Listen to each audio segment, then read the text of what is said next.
back. Okay, I'll read the comments here. Ready for the Sunday service? Wow, loads of people online already. Welcome back. That's Leon on the keyboards, Arnie in the background. I kind of jumped the gun last week because Leon been working on his arrangement. So hope you can hear that. So evening all, but loads of stuff tonight. It's going to really make you think a bit as well. So start typing in your questions, right? We're going to have a question and answers as well. Alright. Right, I hope the boys don't want me talking over them. Do come out a bit, so we can see you on. There we go. Right, okay, so welcome in for Britain's Hidden History, number 94. And they said it would never last, eh? Right, let's say a few of those. Andrew Whelan, first up, first on. Hugh Evans as well, a bit of star knowledge. There we are, we got the expert in the house. There we go. Brilliant. Thank you very much, boys. Thank you, thank you, thank you. Let's turn this back onto me there. There's a bit of a lag, so I hope that's on me. If you're just looking at a wall, I apologise. I think that's alright, isn't it? Right, everyone, yeah, we got some star stuff tonight. I'd like to have some questions and answers, please. Got loads of news and updates. It's been a busy week, and there's some absolute doozies, some beauties picked up off the internet this week from people contributing, mostly through the Facebook group. And a couple of things I've followed up a little bit further. We've got Joanna Lumley on the show, kind of. But no, we're talking about celebrities. Let's say out to a few more people. Andrew Whelan first. Gary Taylor. I don't think Gary's ever missed a minute. He's fantastic. It was good to see you again, Gary, last week. And first of all as well, thank you. Big thank you to Martin Leaker for the invitation to come along. I joined walking tour in Cardiff. That's kind of my bit, if you like. And there's other towns and cities been going to, lots of information about them. It's called the Flat Earth Tour, but it's not all about Flat Earth, okay? And you're only allowed in if you're not particularly of that persuasion. And this is one of the things I want to talk about before we go any further, okay? And I'll open up with that. Oh, can you turn that down, please, Ed? Getting the feedback off our own computers here. Right, okay, so a few more people. So Steve Frankham, hello.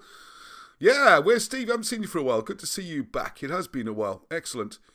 And there's a good conversation going on. So yeah, so please feel free to post some questions on the comments, all right? I'm open to anything. If I don't know the answer, I'll just say I don't know, all right?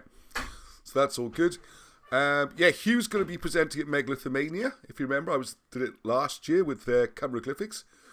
And you can see, I might put a link up. If you go to the Megalithomix site or go to YouTube and search Cumberoglyphics Megalithomania, it should come up. And he'll be talking about his fantastic book, which is available from Cumberoglyphics. And I'll put some more videos up. I've been so busy trying to get more up because we filmed quite a lot when we were up in... oh, what's happened there? Something's gone wrong with the display here. It's showing all the people are on, but this thing just dropped away. I don't know what happened. Anyway, don't worry about that. That's something else, isn't it? Oh, it's hard to be producer as well. Look at the screen. I'm trying to get two screens. Yeah, so Hugh's going to be doing a talk, which I'm sure will be fantastic. In fact, I know, I have a little sneak preview of some of it. So toddle along to the other Hugh, the other Hugh's Megalithomania website, which is really busy and lots going on there. Okay, hello Steve, what's that? All right, a bit of chat about the maps. Hello Graham King, right. Yeah, we're coming back to Graham in a few weeks' time. That's who else we got. Hello Kate, yes, I need to come down to see you as well. Shame you couldn't make it on Monday. Right, let's do a few more hellos and we'll get moving on to the show. Hey, Martin's on, brilliant. Evening all. Yes, so what we did last Monday. Yeah, no, very good, Hugh. I'm looking forward to watching it in full. All right, it's, hopefully plenty of people watch that channel. It'll do you good for your book as well. Right. I know you got very well Hugh Newman. It's Hugh Newman who presents that channel and puts it all together. It's been running for a long time. Thousands and thousands of people and worth a look. Quite a lot related to what's happening tonight. So I had a great time on Monday. What we were doing there was met in the centre of Cardiff. It was a Monday morning, 10:30. I might have been slightly late. I'm not good on Monday mornings. Partly to do this every Sunday evening, but there you go. There was such a lovely, friendly bunch of people. We had a whale of a time. It was great. So we started off Butte Park, which is next to Cardiff Castle. And I did a bit of spiel. Then about The fact you got Joseph Arimathea's grave, so we'll have a look at that. Bishop of Bethlehem. And explaining then through Wilson and Blackett's work on this, that park area where the old friary was, and these graves, you can still see them, how weird is this, was actually an island until the River Taff got diverted. I'm going to do a short video just on that, okay? And I should put some pictures up as well. Hey, Marcel's made it, a bit late. She says, no, you're not, she's fine, just starting. So that was really great, and then we walked along, we looked at some of the old canals. Martin was pointing out some really interesting things about the buildings and the architecture and the possible dates of it and what the purposes were. Is it what we were told? We wandered around the centre. It was really cold and raining, and it wasn't the best of the times. So we just popped in to a traditional old pub, the old arcade, in the middle of Cardiff, just for 5 minutes, and that's as far as we got them. We were having such a good time, all chatting, mixing, took over the pub. It was brilliant. Right, so that was all good. Now, what I want to talk about, and I was going to do a few... philosophy sounds so grand, doesn't it? But about thinking is philosophy, really. Videos, I was going to do them last week. I will do them this week. It's been very busy. And what I want to do as well, just make a point on the comments that we do have different views, all right? And this is great, okay? Just want to remind everyone, it is a family channel, all right? So keep it clean, okay? I don't want any... Martin's, we can have a lot of fun, right? It's very adult, it's later at night. Different style completely, okay? This is like your family-friendly version. So remember that when you're commenting. I don't, try and dominate the chat with too much pushing one area. Especially as tonight, I'm going to be touching on... this is going to get... I know this is going to be a tough one, so I'm asking everyone's patience. About the transition or the ideas of the ancient worship with the fixed heavens and planets and the stars and how they considered, whether it's a dome or a fixed earth, these kind of things, which does tie in a little bit with the flat earth thing. But anyway, that's not what we're talking about really.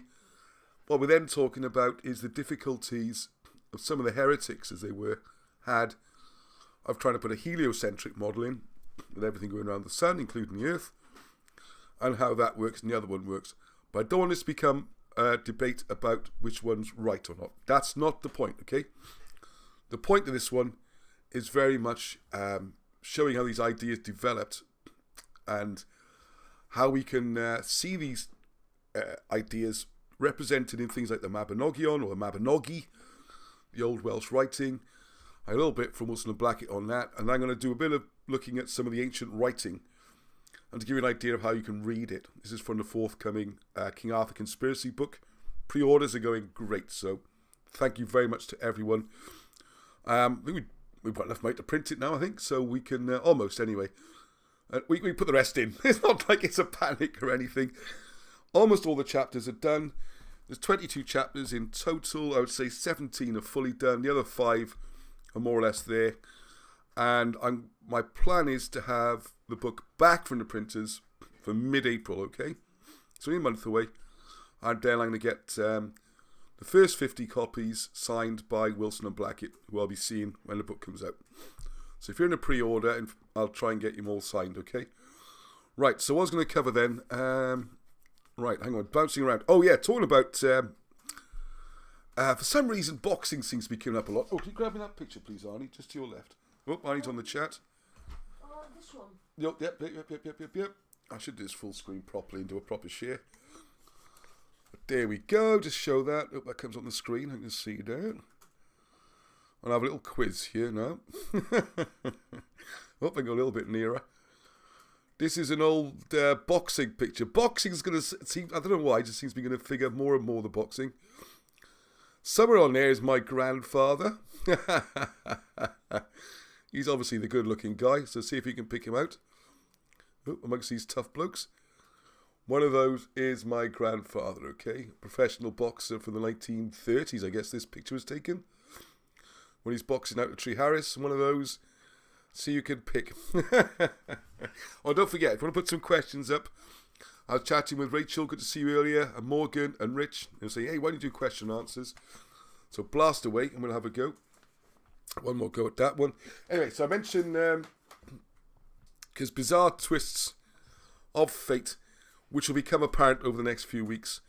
In the last 2 weeks, I've got the great honour and pleasure of interviewing Peter Fury, who's the uncle of Tyson Fury, the world heavyweight champion, who will be fighting Chiaris's finest. Thank you, Andrew. Oh, hang on, what are we going for? Bottom, second, left. Right, okay, bottom, right.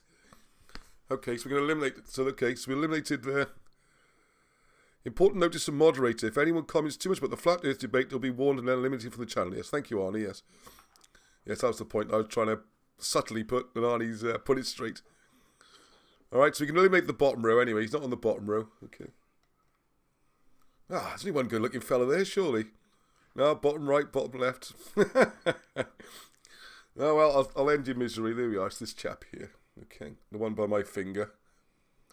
Well, I think it looks like me. I don't know. Hang on, let's have a look. So you can see middle right. There we go. That's the battling Broadstock. It's battling Teddy Broadstock. And I mentioned it because boxing seems to come into things a lot at the moment. And Johnny Nelson, who you might see on, well, if you watch any boxing on Sky or anything like that, he was world light heavyweight champion for 7 years, unbeaten, longest reign, most defences, European champion. He's a legend, and he's the Sky Sports boxing presenter. And we're going to be putting some stuff with them on the show, and I might be watching tonight, so I had to say a special hello to them. Yeah, oh yeah, people got grandfather was fighter and that. Yeah, tough days, wasn't it? Yeah, my granddad was the professional boxer on the weekends, and then have to work in the pit in the day. It's tough, isn't it? Right, anyway, so what I want to talk about quickly, which I'm going to do a little series on, is dealing with ideas that are different to our own. And this is a bit of, I wouldn't like a right hook from him, no. Oh, I don't know the names of the other boxers. I wish I did know, sorry. I don't know who else is on the picture. I really wish I did. But anyway, so I'm going to do a video, and it's what it was going to be called, good clickbaity title, is why academics find history so difficult. And you can apply this to any subject, right? Physics, chemistry, as we're going to do today, stars and astrology. But I want you to think about this because it applies to us as well, all right? We don't want to become trapped in the same way that academics have become trapped, and it becomes moribund, okay? So I look at it like this. People talk about thinking outside the box. Actually, what we need to do, as I say, is think outside the triangle, all right? So I'm trying to do here with this triangle. And the point I'm trying to make, and I'm going to use Egyptology as an example, right? Not that there's any... Nope, you haven't missed anything, Darren. Welcome aboard. Hello, Chris. Good to see you. Hello, Titch. So I'm trying to explain, this applies to anything. Politics, subjects, how you deal with current events, what shape you think the world is, everything, all right? This is important. Now, I'm going to use Egyptology, because obviously I've written my book on chiroglyphics, and I know the subject pretty well, and I know I've done a study into how these kind of subjects are born. Most of them seem to be born round about 1800s.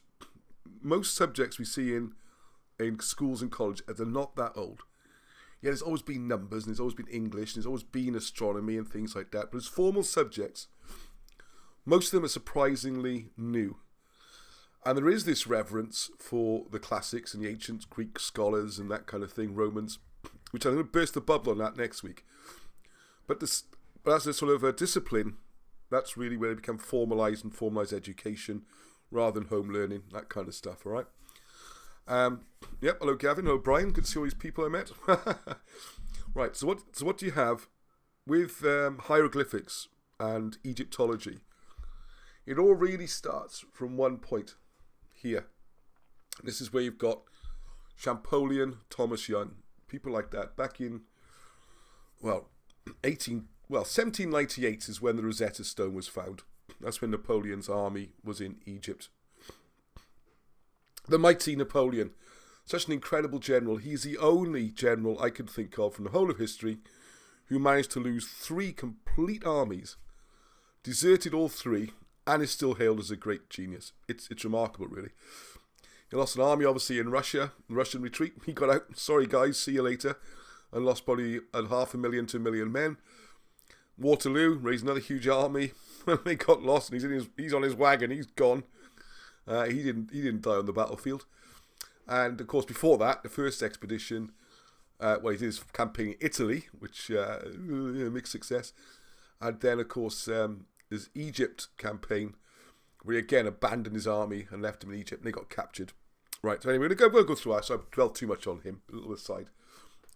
But from this idea by him, now, you have to remember that the whole concept with Egyptology started with Champollion, who decided that the language was Coptic. All right, we won't go into what Coptic is and everything. Well, it's actually it's a bit like Latin, I would say, only it's a version of Latin. It's used for churches and stuff, but not sure if anyone really spoke it much.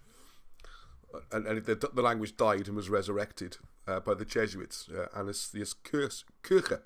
But anyway, so what we have there, and this will flabbergast people, Champollion's idea that Coptic was the language was not based on years of research.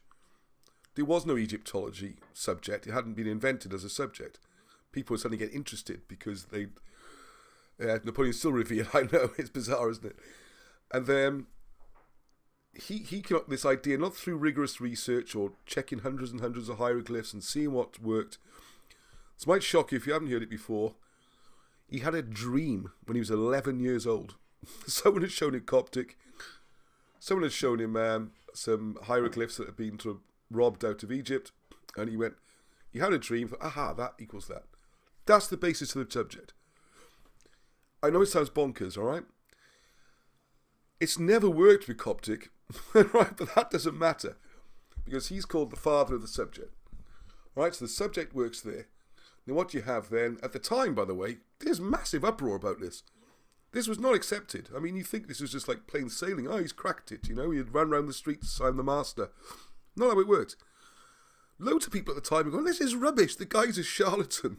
You look at the main people from that era involved in trying to decipher, you know, their demotic languages and then choral scripts, all these things. They pretty much said he's a fraud. But you also have to remember poor old Champollion. He had promised Napoleon, I can do this and I will crack the hieroglyphs. And this was national pride, because this is revolutionary France. Vive la Révolution. They can beat the ancient regime, you know, the regime ancien. You know, they can show that a republic can do as well as a kingdom.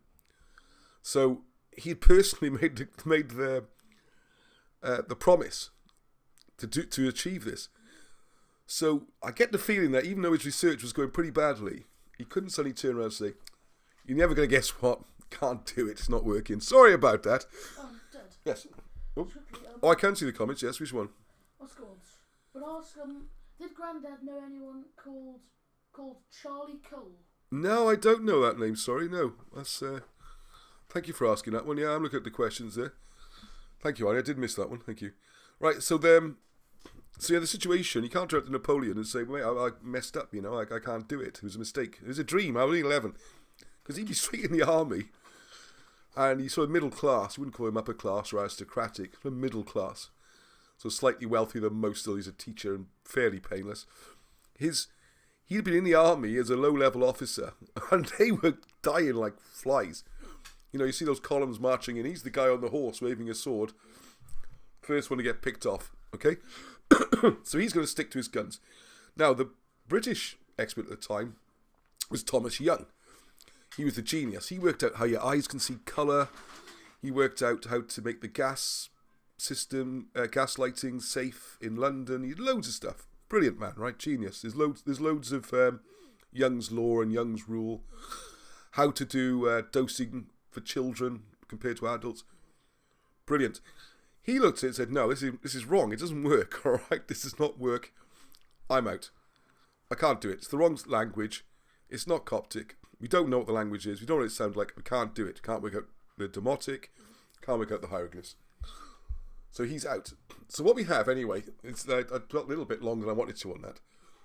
So this became established. Champollion died young, which makes it easier for everyone. You find this happens with a lot of subjects. The founder dies young. Same with the guy who came up with Edward Lloyd, who introduced this idea that the British, the Scots, Welsh and Irish are Celtic.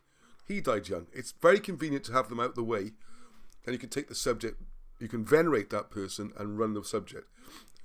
So Champollion gets statues made of him and busts, and he becomes a hero. The King Louis back in, so the whole Republican thing isn't a problem. Everyone's happy we cracked it. So he comes there. Excuse me, wheezing, nothing wrong with me. So what you have then is the books written about this start to form a subject. The first chair was formed in Paris for Champollion, the first university courses, the first departments, and these books feed into that one. And then you start to study the subject and you feed into that one. And it's not a conspiracy theory or anything, this is how it works. Same with the history, all the subjects. So you then have to start adding, we're adding downwards, okay? Start adding to this. You must prove that you know all this. And you might change a little bit and add it a little bit. But we're always going to work inside this paradigm. That's how subjects work.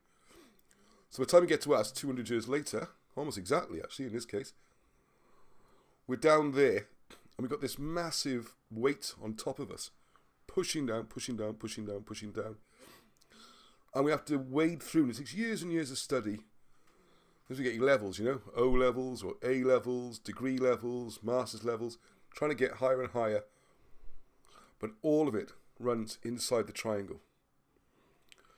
Problem comes along, like in this Egyptology example, it's the wrong triangle.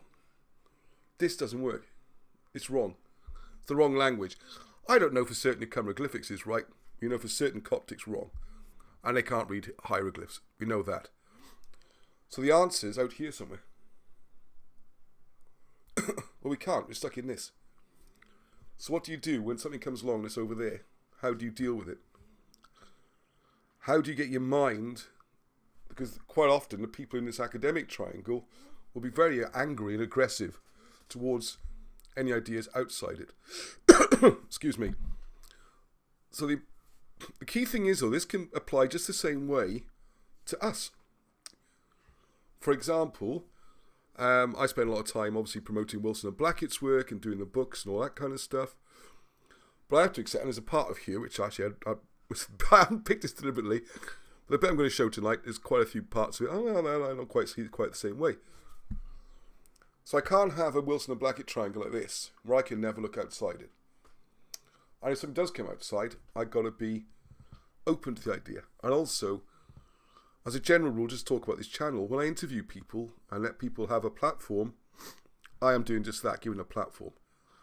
I'm not trying to catch them out or prove they're wrong or ask them difficult things. I hopefully ask intelligent questions and give them the best opportunity to present their arguments. All right? So it's the same thing for us, okay? If you're in, this is your triangle, you're a flat earth believer, or you're a believer in reset, or you're a believer that the British history is wrong or correct or whatever, we all have to accept that the answer might be outside, and also to try and take that information on in a kind of objective way. All right? So this is what I'm trying to get across here, is that we all have our triangles.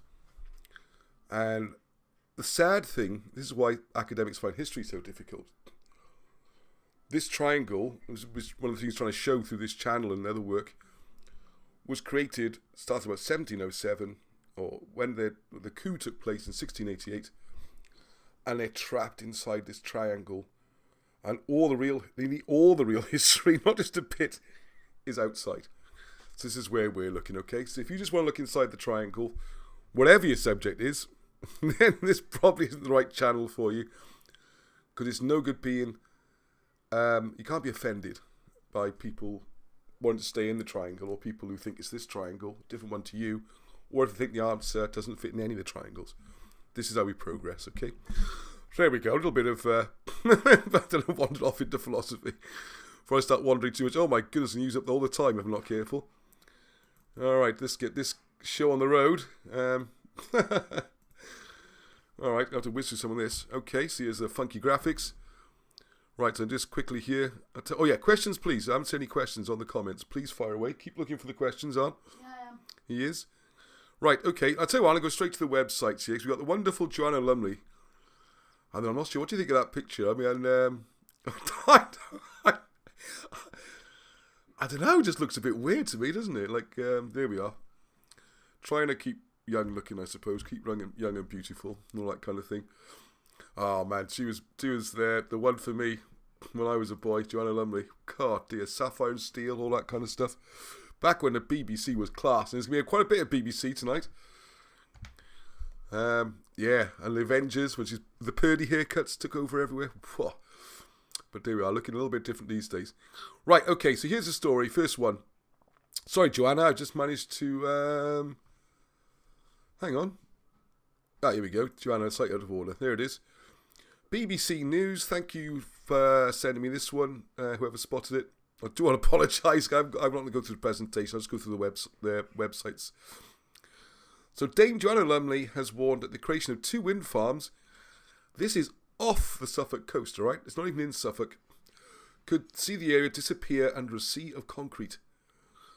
One of 17 people, including actor Ralph Fiennes, or Rafe Fiennes, like you say it, comedian Griff Rhys-Jones, a letter saying that wind farms were anything but green. So the word is taking off, all right? But please, they are in the description, it's still there. You can still send emails to the people who are doing this project. Please write to MPs, AM. They're going to be all over the place. England, Wales, Scotland, doesn't matter where you are. We can almost guarantee there's going to be one of these wind farms near you. Now, they're upset about this stuff. It's in the sea, all right? It's not even on the land. In Wales, it's going to be on the hilltops, where all the history is. And also, am I breathing tonight? I don't know. Oh, can we hear okay? Oh, okay, Angie. Sometimes that means there's a problem. Right. The main concerns presented, this makes me laugh, right? But it's very important. The main concerns presented in the letter were about the building of onshore substations and the running of underground cables to transport the electricity. Thank you for a cup of tea. From turbines. This is what I've been banging on about for months. It's not just the turbines. They have quite a small footprint. People say, what's the problem? You know, they're just windmills. They're horrible, they're noisy, and they fall over and they potentially kill people. And they blow up and they catch fire. Apart from that, oh yeah. And they use non-recyclable materials which are shipped halfway around the world. And the things are an absolute blight. Apart from that, oh, and they kill bats and birds and insects. And they give off heat which attracts things in the back and they get sliced to bits. Apart from that, they're fine, alright? But what you forget, the big problem is, A, the cranes to set them up, and B, the cabling and the subsib. So here we go. This one's over in Suffolk on the East Coast. And they're going to be close to the 6th century Anglo-Saxon cemetery, probably British, and home of Benjamin Britten's St. Malting's Concert Hall. So they're upset at things even being close. We got a situation where a lot of these are going on the historical sites. So please keep the pressure up on that one. All the links are in the description. I'm ahead of the game for once. And you can read all about it. Yeah, I mean, the government's just going to push these things through, it seems. It's been done at a national level. So, know what we can do about it. Anyway, there we go. That's the good old BBC. Joanna, well done, Joanna. She's trying, at least. I don't like that picture, though. I'm really sorry. Right, Stonehenge. Right, there's another story which came up this week, Sunday Times. And this is saying that it's like bizarre. Do you think Stonehenge might be a calendar? Surely not. Now this is interesting. Look at this. The design may have taken its inspiration from ancient Egypt. Well, how on earth would the idea get from Egypt and the Middle East to Britain? Because you all know that the migrations which are recorded in British history, and the British say that's where we're from the Middle East, we're from Egypt and places like that, is all nonsense. But yet this is another piece of evidence. And what I want to draw everyone's attention to, right, what absolutely fascinates me about this, and you'll see this as a theme tonight, that the migrations, which was British history up until 1750s, it was British history. So from, when would history start? I don't know, Gilda, 6th century, they reckon. If the dates are right. I think all the dates could be miles out. But we go with the conventional chronology, okay?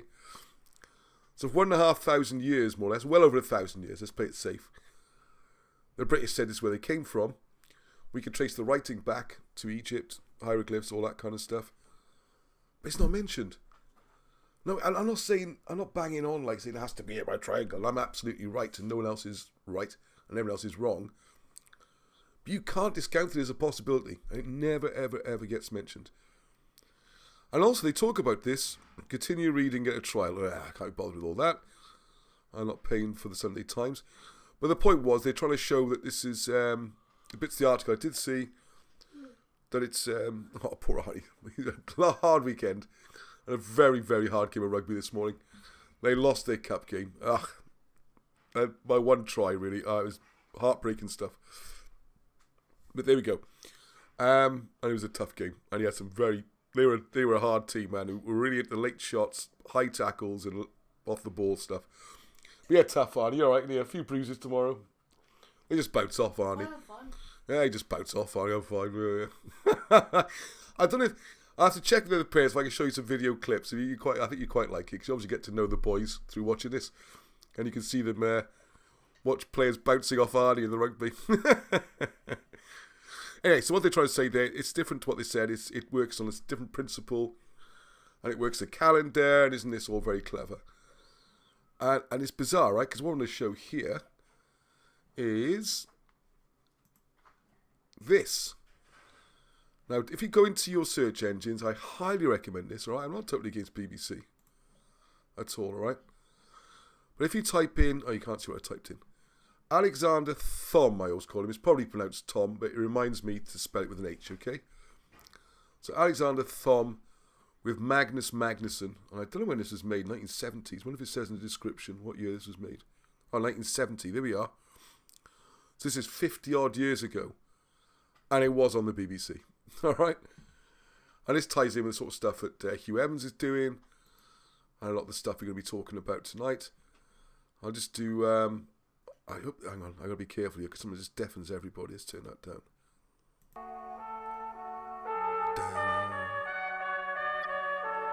This is brilliant. This program. If you haven't seen this, you just have to. All right.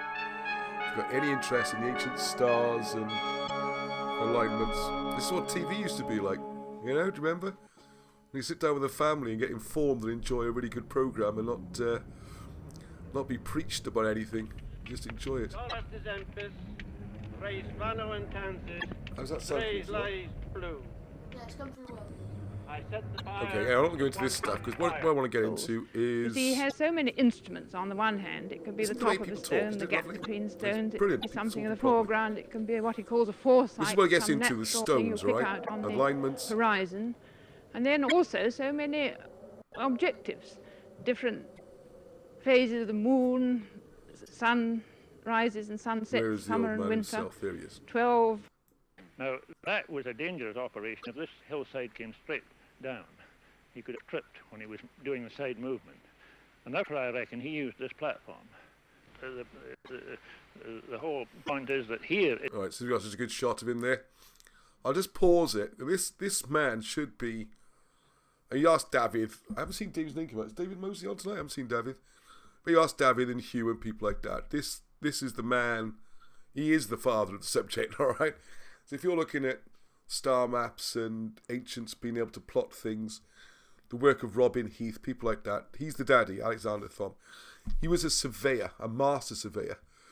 They reckon he was the best surveyor there was at the time. And don't forget, in those days, you had to use a theodolite and compasses and take your bearings, all this kind of thing. What they call them? Sextants, all that kind of mechanical stuff, and plot things down. And what he did, he worked out very, very accurately by plotting that a lot of these sites were far from, they weren't ceremonial, they weren't just religious, they were that kind of thing. They're very important for following movements of the stars, sunrises, sunsets, not just when to plant. See, I don't really go with this, you need to know when to plant your seeds. I mean, I don't think farmers work from calendars. They do roughly. And you got things like St. Patrick's Day, you plant your potatoes, which was like last week. So we need to get, if you got some spuds, you should be going in. But then if you're a farmer, you look at it and you go, well, hang on, this year's been particularly cold. There's been a lot of snow. Snow's still up there. The ground's still too hard. I'll leave it a couple of weeks. Or it might have been tremendous weather, and it looks like it's keeping that way. It's a bit dry, so you might be careful putting your potatoes in. Every year can be different. seems to have far more significance than that, than just trying to work out when to plant your stuff. Because nature tends to know anyway, you know. When you start, when I've spoken to old farmers, if you know any old farmers who can comment on this, please do. Because if you look at the old, I've not spoken to old farmers, that's not putting it correctly. I've read old almanacs and old accounts by farmers. And quite often, what they seem to do more often was look for certain wild plants. Like when a certain flower appears, now it's safe to plant your corn or something, you know. Because nature seems to know when the weather's right. So accurate dates for farming seems very unlikely to me. Must have had a much more significant and important point. Now, one of the things that Alexander Thom worked out was that the alignments and everything he was working on seemed to suggest that, particularly up in the north of Scotland, the stone circles and the stones and the if you go to Brittany, as they call Carnac, these massive avenues of stones, hundreds of them, obelisks, you know, the Asterix cartoons, the obelisk. If you go back to 1700 BC, the alignments all work. But because of the gradual shifting, for whatever reasons, that would be the date when the alignments will have worked. Now, this would fit in perfectly with the British migrations coming back to Britain. Because what they might have even been the outriders, the scouts, if you like, the ones who went first. Because they wanted to do observations as far north as possible. If you're into astronomy and all that, there's certain advantages of being really far north and really far south. You want to get a range, but the extremes are the best place because you've got long nights. You can see parts of the solar that you won't be able to see from other parts. There's lots of reasons why you want to be as far north would be useful. So you see a lot of these things in the far north of Scotland, and they seem, from his calculations, to be more recent than 2000 BC, maybe about 1700 BC, which does happen to tie in with when the people are supposed to have migrated from the Middle East, i.e. the Britons, the original Britons. Presumably before then, Britain being uninhabitable for whatever reasons. As you know, my own theories being to do with poles or, the ice cap moving. What the ice cap is moving around, that's up to you, but it certainly has moved and it's moving still to this day, okay? Alright, I might do this slightly out of order now. I've got a fun one. Anyway, let's break. I'll come back to that in a second. So I'm going to distract you. I could build this up nicely, but I've got a couple of other things I've got to show. This being one of them. Is that on screen? Hang on. This. I just hope this Annalise Bates doesn't mind. I sent a message. I left a comment. She's put it on Facebook. I should have done this first before we go into the star stuff. So I'm distracting the class myself, and I'm the one distracting. Right, here we go. Watch this. Before I just explain a little bit. There's no explanation given with this clip. I loved it. There's the ancient game of some sort of football between two villages. Where was this? Somewhere in the middle of England. And the idea is you got to get the ball from, as I understand it, I'm guessing now, I don't know what their local rules are. There's a ball, all the young lads from both villages get together and you got to try and get the ball back to your post. Alright? It's a little break, just watch this.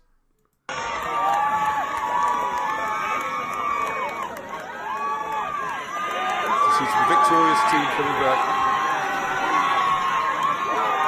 There's the ball carrier. Look at this. I would have loved to play this. Old football, right? It's like a massive shovel match. Here comes the ball up. Here comes the ball in the middle of all those somewhere. I think your rugby match is tough, aren't you? You're all piling on in the river. Here we go. Here's the ball.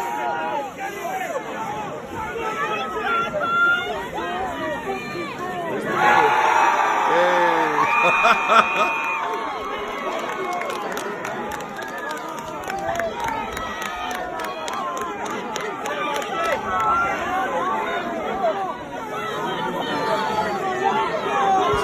Scrub, isn't it? Here we go.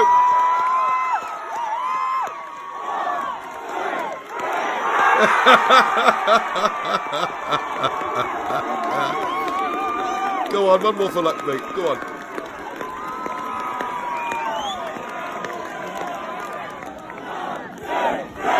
Hey!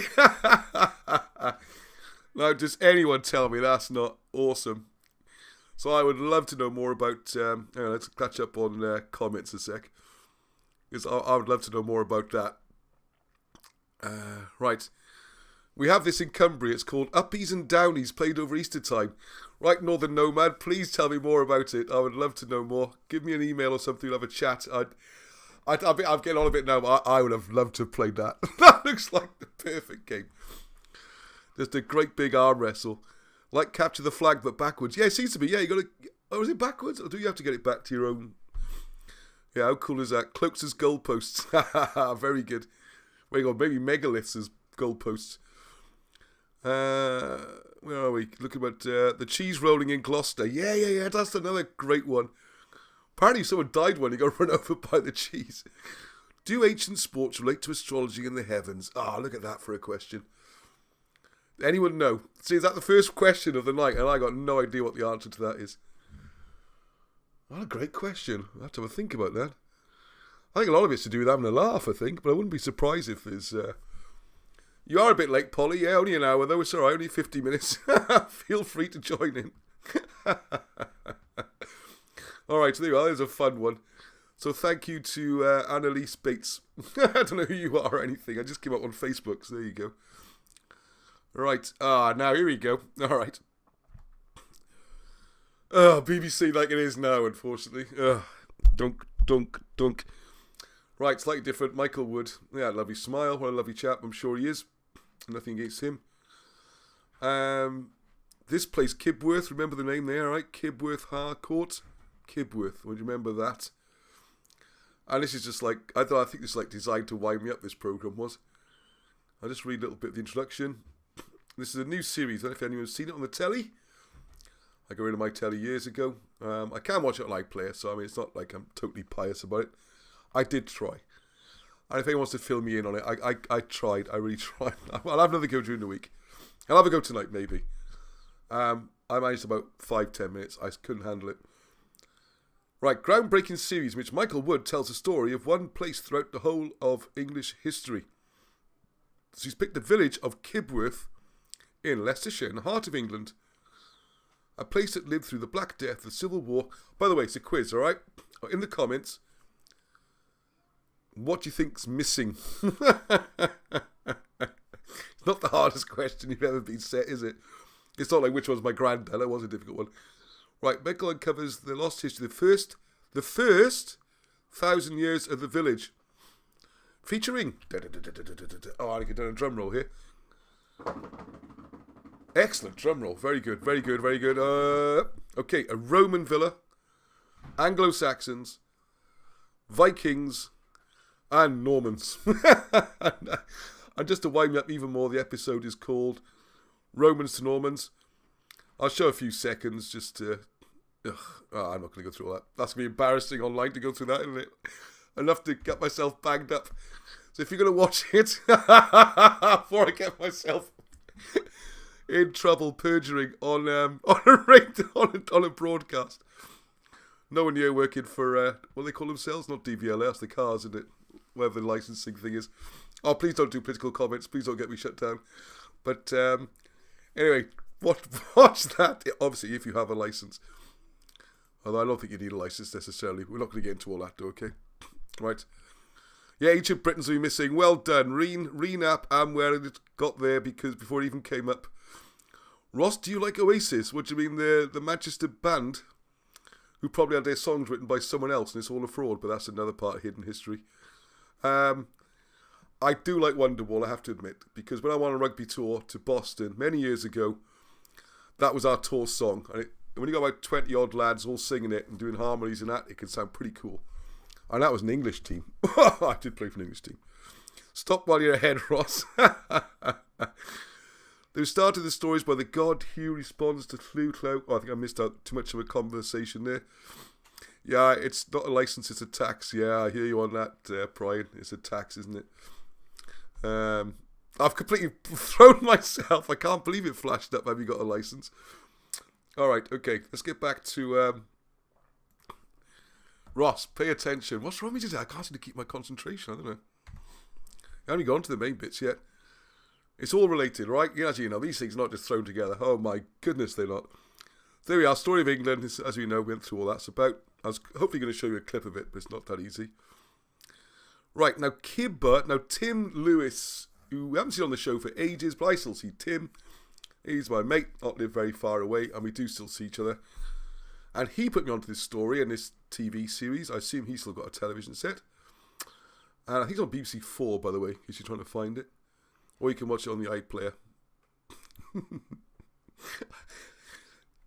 I'm no lawyer or judge or anything like that, all right? So don't take any advice from me. But as I understand it, the law is if you don't buy the device for the purposes of watching TV, i.e. say you got a computer or something, which is for work, and you happen to watch the odd program, you don't necessarily need a license for that. But please don't quote me.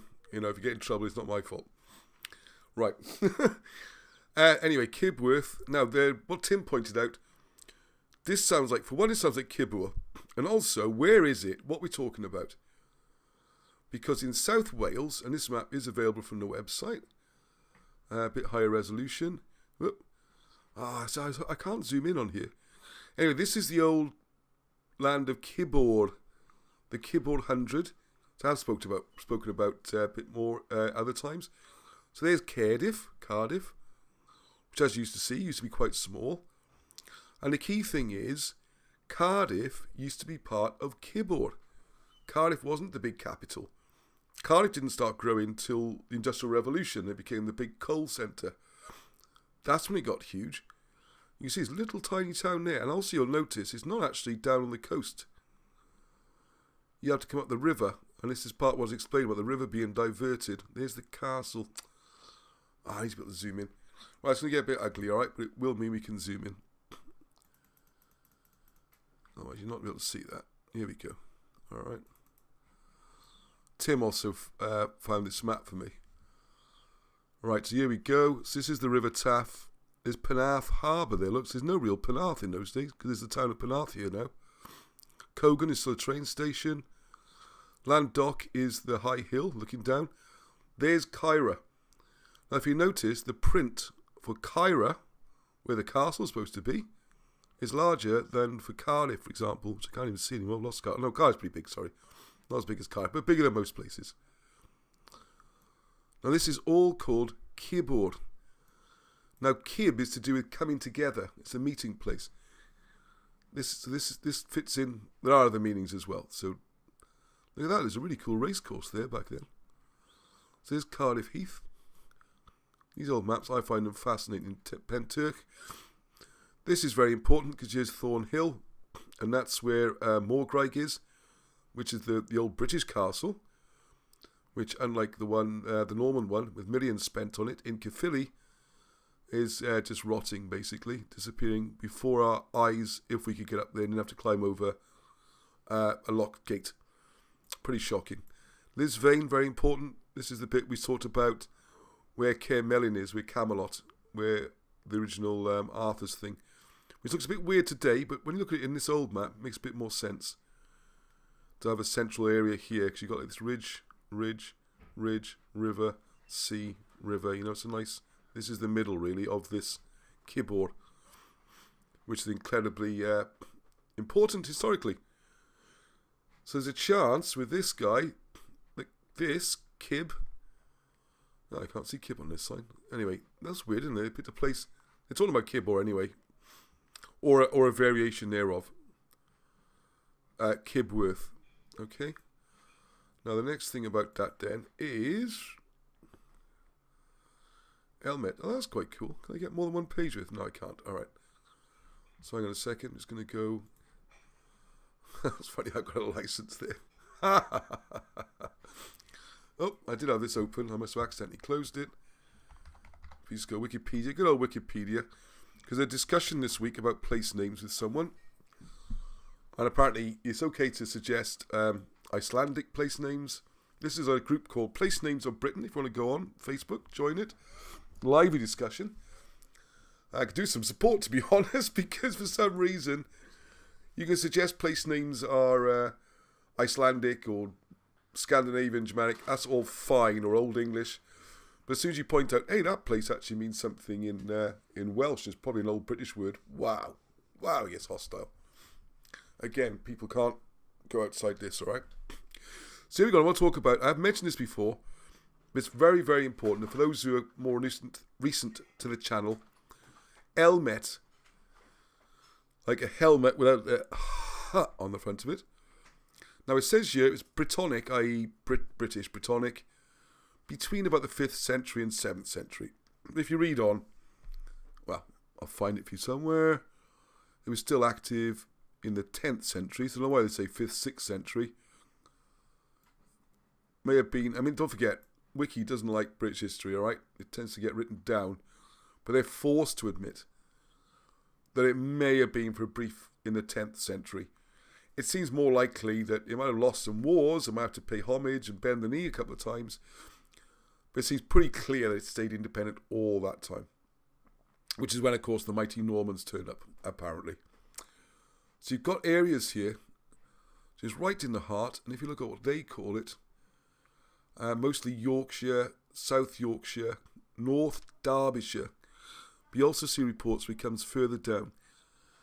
And the reason I mention this is to show that even right up to the 10th century, not all of this area, and you can read all about it yourself, not all this area was, oh, that's better, Anglo-Saxon. So what we got here, if you look at the map, quite a good map actually, the Old North, at Hen Hogloedd in Welsh, Diane. So we've got Cumbria, this is Cymru, so you've got Cymru, Cumbria, same country, or Cumber, if you look at the old books like Triumphants, you know, Britain Triumphants. These area, and Elmet's here, so this whole area, and I would suggest down to Leicestershire as well, would quite possibly have Brythonic means. And I want to say a special hello as well to Eric, another bard, or druid, who I met last week at Martin's awesome day out, and he's got another one come up Wednesday. Hang on, let's give you some more dates. The link should be on the show notes there. Dates in my diary. We've got dates in my my diary's really empty this week, and it just goes absolutely bonkers. So Monday the 4th, right? Okay. So if you can make any of these, I'd recommend it. I'll look at the website. March the 12th in York. March the 14th in Whitby, up in the northeast coast. I imagine there'll be some Dracula connections there. Newcastle's one I'm hoping to make on March 16th. Then Edinburgh on the 19th. What a trip, eh? Roslin, to go and see the old chapel there on the 20th. I know he's got special passes to have a look inside the chapel and things. And there's going to be a big conference, oh my goodness, it's later in the year, in Birmingham, which I definitely want to be at that one. Yeah, that's on April the 16th. Alright, so I think we should do something similar for Britain's Hidden History. We should definitely have a conference and some speakers. And I've got some ideas for venues. So I'd like to know from people, can they get to like Carmarthen? A fantastic venue there. Carmarthen's become available. So that'd be really good. Or Brecon, another possibility. Or even somewhere in England for a part. I knew people would start talking about TV licenses. Oh, Hippie Shake, your grandfather's... oh, Gary was from Abercynon. Lots of people from Abercynon. There we are. That was my family, Abercynon at one point. Well, 1 point for the last 100 years. That's a bit more than 1 point. Right, Derek Moore. Sherborne in Elmet, near where I live, is an echo of the British Elmet. So where's Sherborne? If you could just tell us what county that is, that'd be great. Okay, right, okay, so, sorry, I've wandered around there, but I hope it's all coming together. Alright, that's enough on that one. Okay, so I just want to say then, okay, let's, I was going to talk more about Elmet, but you can look up that yourself. But, the point I was trying to get to, which I never really did, was that, again, I mean, that's shocking. I'm sure that there's good content in the program. I'll try and watch some of it. But painful because just by the very introduction, what they call in the first 1,000 years it just eliminates British history from it. What is going on? It's called the British Broadcasting Corporation. Surely something British should at least get mentioned. There's a good chance the area they're talking about was British right up until the Normans arrived, which is the period they're talking about. That's what they say they're talking about. The 1,000 years leading up to the Normans. And if it's 1,000 years leading up to the Normans, that goes back to 0. So even by their standard version of history, which I would massively dispute, even if we go with the most extreme example of the Romans being there for 400 years to 400 AD, even if we go with that, and the Saxons arriving in the 6th century, I think it said, 500 odd, there's still 150 years of British being there.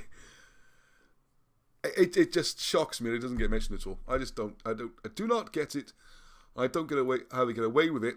And what I really don't understand is how aggressively people will defend that position if you try and question it, whether it be on social media or general conversation or approaching academic institutes, things like that. It's weird. But there you go. I think this year's changing. 2020, 2022, all those twos. Do. As I could say 2022 in Welsh. Do. God. This could be our year, okay? Right, okay, so did I hit the right button then? No, I didn't. Right, so if you want to order that King Arthur Conspiracy, which we're going to talk about tonight, it's going to be there. Oh, almost forgot to mention, going to be how could I forget to mention this? Free PDF download of one of the Wilson Blackett books tonight. It's in the show description already. And it's the one we're going to be talking from. This one. Discovery of the Ark of the Covenant by Wilson and Blackett. There's the link. It's a free PDF download. The description is in, that web address. The link is in the description. Help yourself. You get my full permission to download that and enjoy it, share it. Let people have a flavour of Wilson and Blackett's work. It's brilliant. Hugh Evans will tell you a lot of the work he... This gave him a real springboard for a lot of what he's doing with finding these star maps and everything. This is where you get the real background on how that you can see Babylonian culture transferring to Britain with the 4 corners of the world, or 4 quarters of the world, and then how that can be, like in Wales, you have the 4 quarters, you know, with how you look in spiritual side up in the northwest, military northeast, yeoman and farming southwest, population southeast, and then bang, this Gwytherin, the fifth element, or the one right in the middle, which is the sort of admin centre, or like a capital, except not particularly important apart from it being in the middle. Same in Ireland, you got your 4 main counties. Top of my head, I should know them. Oh my goodness, Leinster, Munster. Help me out, someone. Leinster, Munster, and Meath in the middle, right? Seems to be the same as Scotland and England. England, you got them as the same thing. All are fighting trouble up in the northeast, with the north shore. Northwest is supposed to be the spiritual side, so think about that, where that might be. Looking up Lake District, things like that. Southwest, Devon, Cornwall will probably be part of Wales in a way, but anyway, Devon and Cornwall, very agricultural, yeoman, and the southeast London, where the main populations are. And it's amazing how this works. And that takes you all back to what the Babylonian things were. Where this book is also brilliant, it's got things about how to read the Mabinogi, what the real meanings behind them, the star stories, a little introduction tonight. You can look into how those stars are done, what the stories really mean. Now, this book, I think, needs redoing. I want to break it up into separate bits. And I'm going to do a book, or edit, or publish, wherever you want to look at it, just about the stars bit, just about the Mabinogi as separate ones. But it's there. It's free, so if you haven't looked at Wilson and Blackett's work, have a look. Do bear in mind, this book is a bit, I would call it a bit rough, without being too rude. It does need final editing. You'll see some chunks are repeated, and stuff like that. So no work's been done on this PDF. It's the same ones you would get if you were to buy the book. There you go. That's my Ross sticker. Stop me sending it out to a customer by accident. So it's a brilliant book. I hope you enjoy it. And as the name suggests, you finally, I think it's page 280, you start to find out about where the Ark of the Covenant is and why it's buried in a hill in Wales. which might seem strange at first. But I think the book undersells itself, because that's a fantastic story and merits its own book. It's the thing, Wilson Blackett do so much work, they have to put like 4 books in one. Because the stuff about the Mabinogi, that's going to be a new book as soon as I can get it done. That's got to be done. Better presented, explaining what it really means is really important. And obviously the star stuff. And it introduces you to the star maps. So fill your boots on that one, alright? Little thank you from me and Alan and Tony. The Ultimate in Free Downloads, a whole book. Whoop. Okay, and I'll show you a bit of what you'd be looking at. Oop, I can't flick through too much, going to lose the page I want to show you. Right, okay. Oh my God, I can't do whiz through. And you can see all the stars and how the star signs, all this kind of stuff. Brilliant. Now, I managed to lose the page I was going to talk about. Third branch of the Mabinogi. No, I wasn't going to do Mabinogi tonight. Oh, no, it all queued up. I got the book. All right. Good old bits of paper. You can't stick things in a PDF, can you? You can't scribble on PDFs. Well, you can print it off if you like. Nothing to stop you doing that.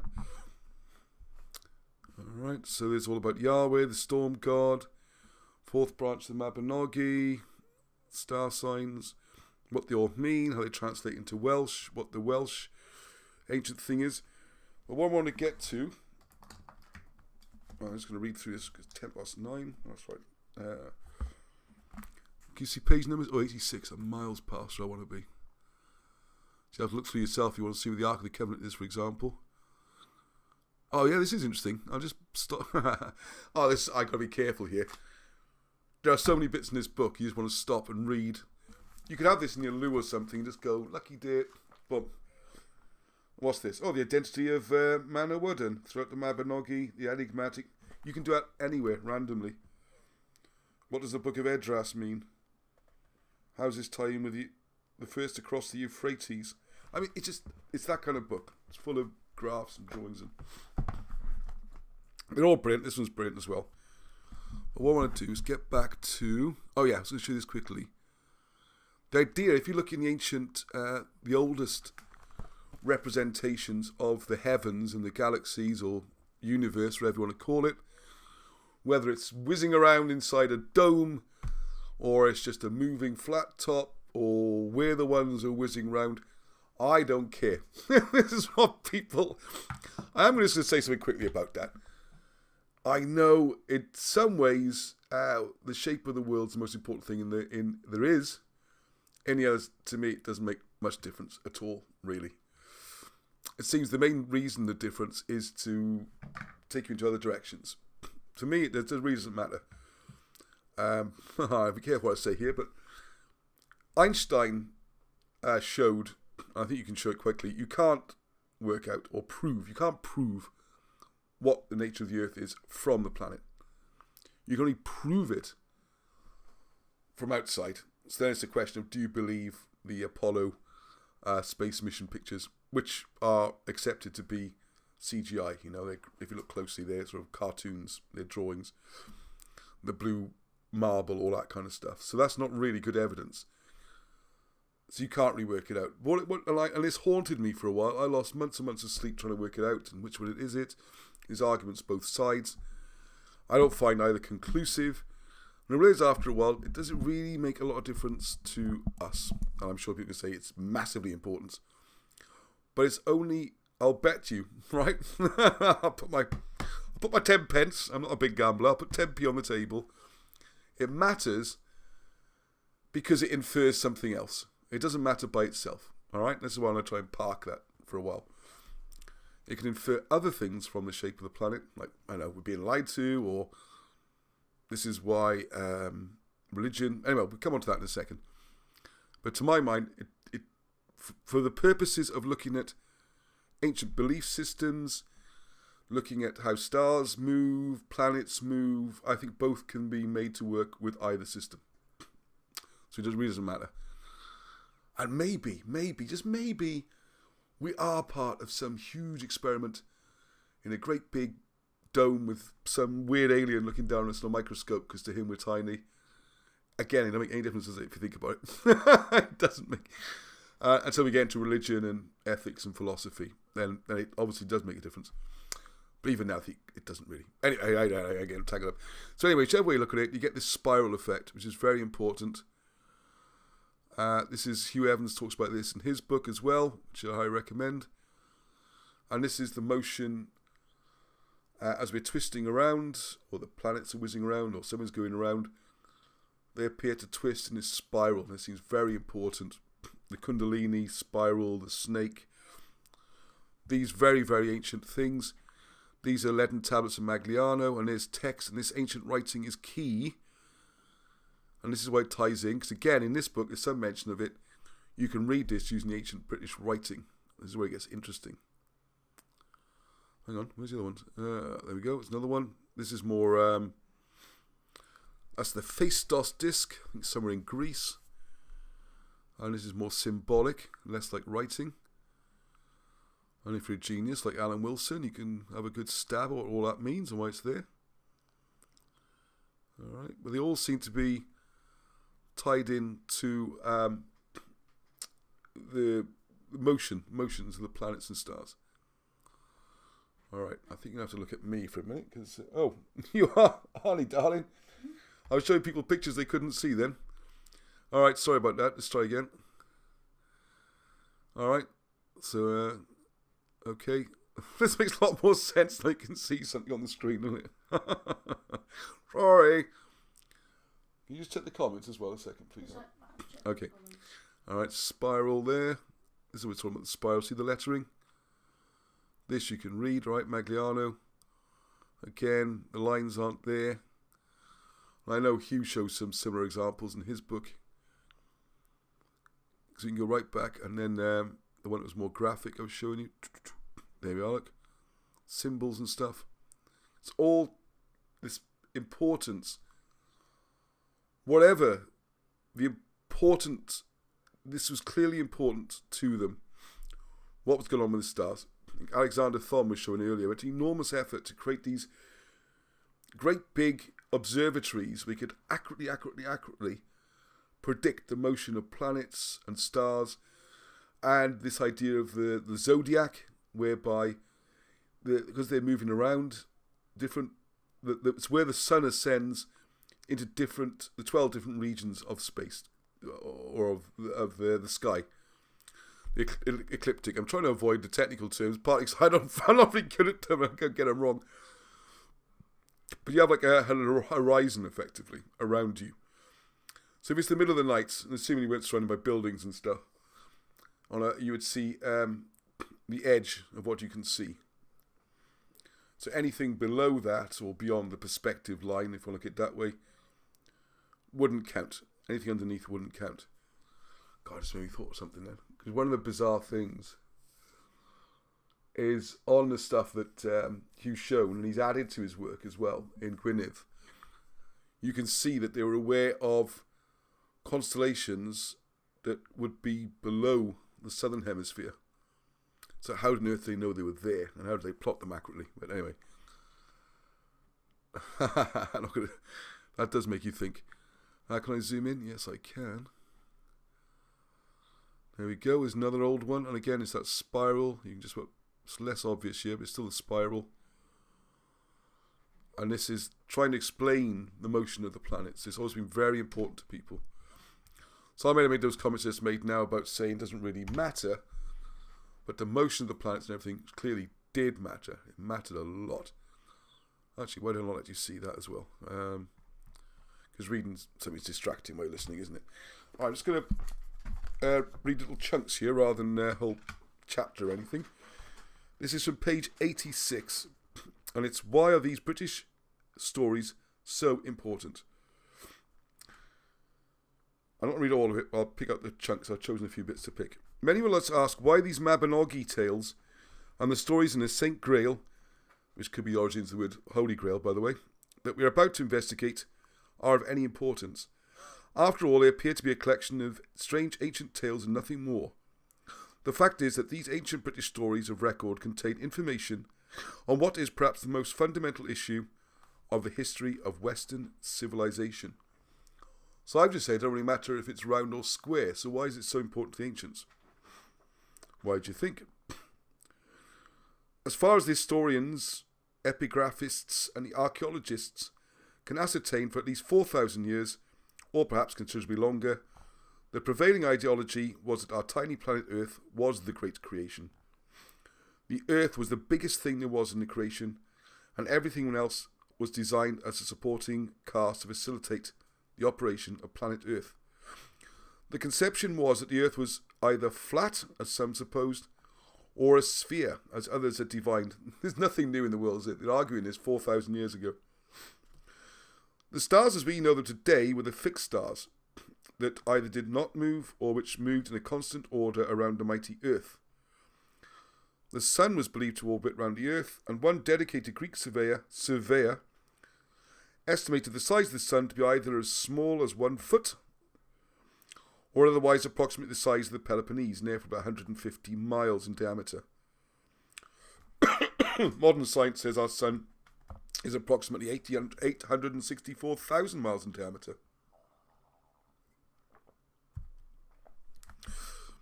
So basically the stars were generally thought to be attached to great invisible hemispheres or a sphere placed above the Earth, and the moving stars that we know as Saturn, Jupiter, Mars, Venus and Mercury were set to orbit around the Earth on individually placed spheres. So many civilizations saw the moving stars and the great stars as deities and worshipped them as gods. And the Sun and the Moon were classified along with Saturn, Jupiter, Mars, Venus, Mercury as planetary objects and also as deities.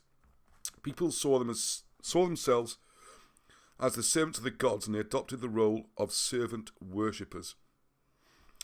Alright, now I haven't got time to read it all, but I'd suggest, say, the PDF is available. It's a free download. I'm not sure what the website is. Scribd. I think it's in a couple of places. That's fine. Please, got the copyright holders. Help yourself to it, okay? Enjoy it. So then we got the idea of...